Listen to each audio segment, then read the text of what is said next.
If you look at the standard advice on academic productivity, you will constantly hear advice that sound more or less like, you should carry your laptop with you. You can write your discussion section in the 10-minute window while you wait for your centrifuge to stop, or in between your scheduled meetings. If you never heard this, you probably saw someone acting like this. It's so normalized that most researchers would find it a quite reasonable tip, myself included. Look at this calendar, for example. This was my actual schedule during a typical week of my postdoc. You can easily see the chaos. I was jumping from meetings to assisting students to lab work, lab managing stuff, to working on 4 completely different papers, all smashed like blocks of 1 hour here and a few minutes there. And that was actually an easy week. As you can see that I worked around 10 hours per day, and I was not even teaching during this specific week. I know exactly what it feels like to wear that academic multitasker badge of honor. We love to look at a day like this and brag about how much we got done in a single afternoon. If you're one of those people too, let me tell you something. Packing your schedule like a Tetris board isn't productive at all. This is called cognitive fragmentation. Writing a scientific paper is not a secondary chore like cleaning lab benches or clearing out an inbox. It is deep, focused, and high-stakes strategic work. Yet there is a systemic expectation from supervisors that writing should magically happen on the side, because they confuse constant physical presence at the workplace with actual intellectual output. If we want to stop generating rushed and messy drafts and ending our days completely burned out, we have to stop trying to master the art of fragmented scheduling. We don't need more or any tricks to write faster in smaller gaps. We need a fundamental shift in how we protect our mental space, moving away from fragmented multitasking and toward a structured, high-focus workflow that actually gives our brain the room it needs to think. And I know how polemic and difficult to handle this topic is. So let's talk about it. If you're new here, welcome. My name is Jenifer, and I have more than 15 years of experience working around the world as a biomedical scientist, doing research, publishing papers, supervising students, and all the academic stuff. Here at the Empath Advisor, I share all the best tools I discovered through my journey, as they might inspire you to have an easier and more enjoyable academic experience too.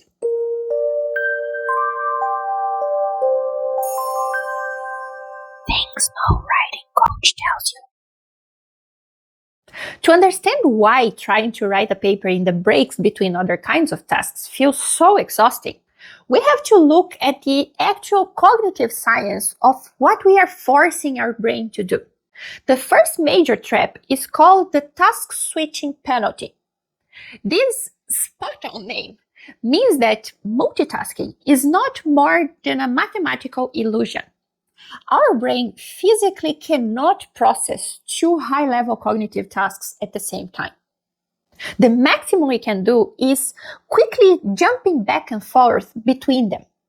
And every single time we switch contexts, let's say moving from a statistical analysis back to writing the discussion section, our brain pays a massive time tax.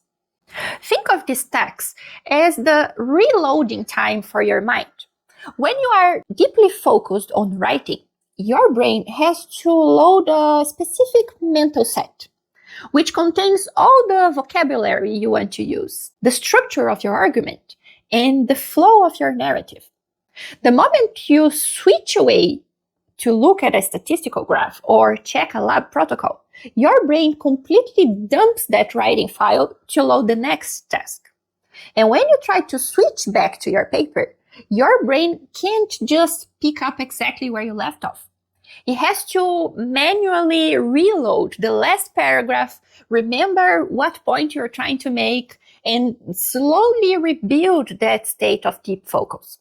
For simple tasks like switching from one email to another, this reloading task is small. But for highly complex, creative work like scientific writing, that time penalty increases exponentially. You don't just lose the few seconds it takes to click between windows. You lose the 10 or 15 minutes it takes your brain to relocate its train of thought. It gets even worse when you look at a concept called attentional residue. When you stop writing your paper to check on something else, let's say how the machine is running your experiment in the lab, and then come back to the writing task, your brain doesn't magically reset your focus. A significant part of your cognitive capacity stays stuck on the lab logistics. You're wondering if the experiment is running correctly, or what steps comes next, or what time you have to go back and check it again. This means that when you sit back down to write, you're always writing with a compromised and fragmented brain.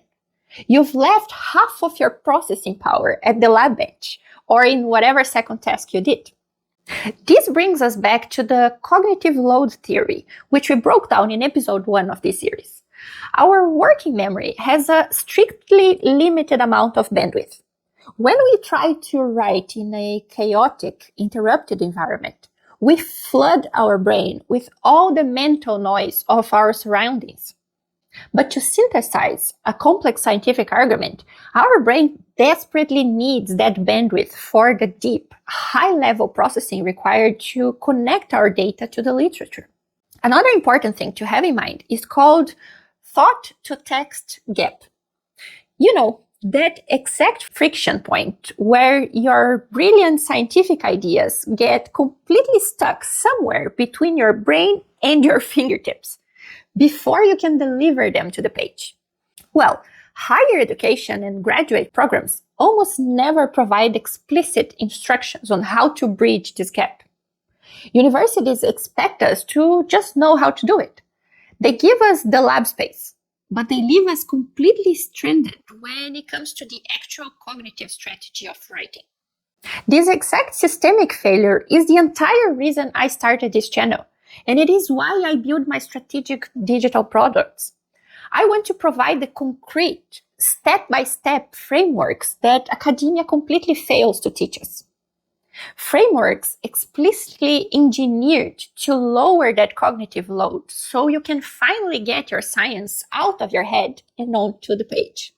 You know, I remember trying to talk to one of my previous supervisors a few times when I was exhausted and practically begging for a permission to just stay home for 1 or 2 days to finish writing a complex manuscript instead of doing it in the middle of all the lab and office chaos.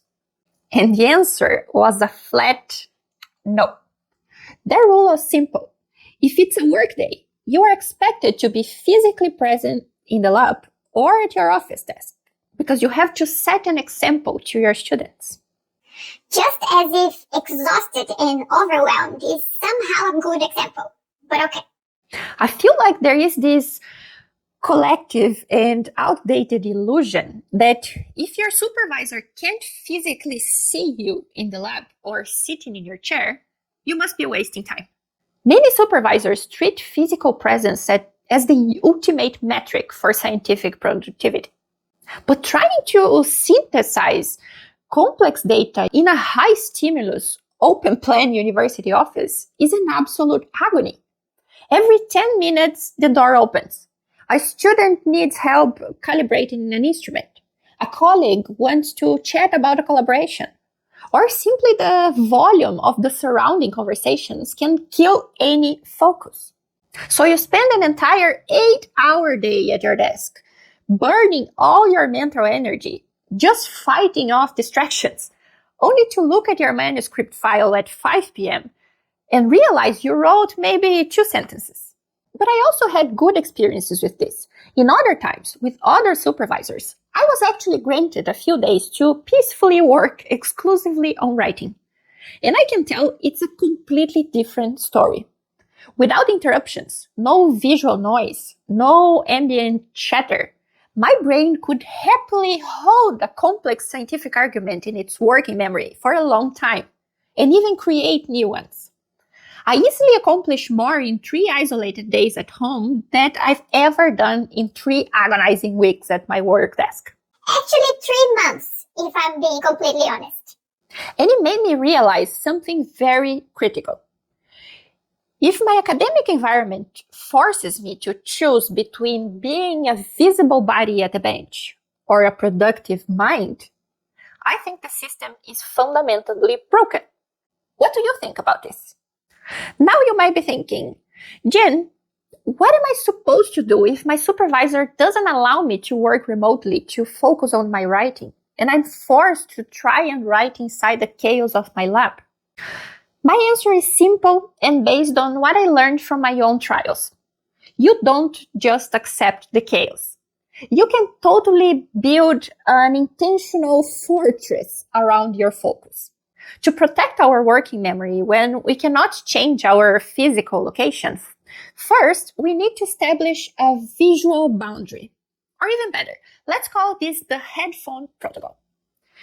You can go to your office mates, your students, or anyone sharing your space and have a transparent and respectful conversation before you start writing. Tell them something like, hey, I really want to give my full attention to your questions, but I also need to focus to push this manuscript forward. So when you see me with these headphones on, it means I am in deep focus mode. You can totally pull me out if the lab is on fire, but if you can wait an hour, please hold it until you see me taking a break. Or just write what you need in an email and I will answer as soon as possible. It is a kind and clear request, and it sets a hard psychological line that people will naturally respect.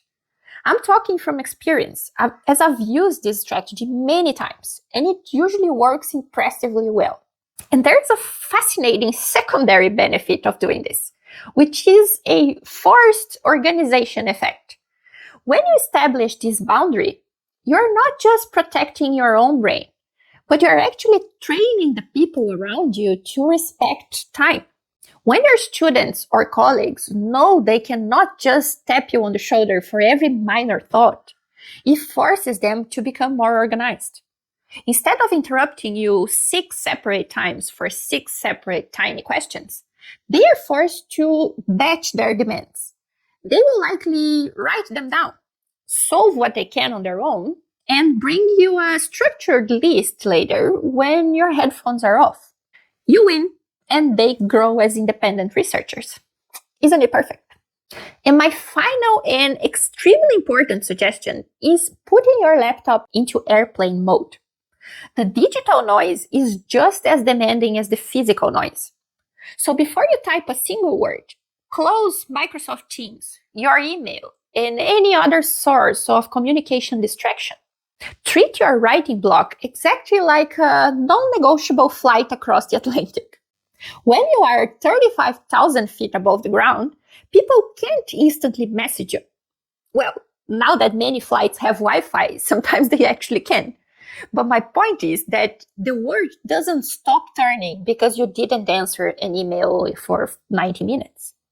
When you cut off the digital distractions, you protect the high-level processing bandwidth your brain desperately needs to work on your science. You don't need a perfect, isolated home office to write a great paper. You just need the courage to build a wall around your attention and the tools to keep the chaos out. Before we wrap up this episode, if this video helped you see through the myth of the academic multitasker and protect your cognitive energy, remember to give it your like and subscribe to the channel so that you don't miss our new videos on how to write and publish your papers in an easier, more professional, and more enjoyable way. Also, please share this content with your colleagues who are also struggling to squeeze their writing sessions as a puzzle in the already busy calendars. It might help them too. At the end of the day, remember that your papers represent your science, your group, and your career. It is your legacy as a researcher, so it's worth doing it well. But doing it well means giving it your full attention, not your cognitive leftovers. I would like to invite you to stop carrying the guilt of not being a perfect academic multitasker. You are a scientist, not a machine, and your brain needs a deep and protected space to do its best work. And since this is the final episode of this series, at least for now, I would really love to hear your thoughts. Did you enjoy this kind of content where we expose the typical academic advice that gets passed off as common sense, but actually makes absolutely no logical or scientific sense when you look at the data? This channel is designed to be an insightful and useful space on the internet for scientists like you, which means I want to create the exact content you actually need. So let me know in the comments if you enjoyed this series, and tell me what else you want to see explained or broken down next. Thank you so much for watching, and I see you soon.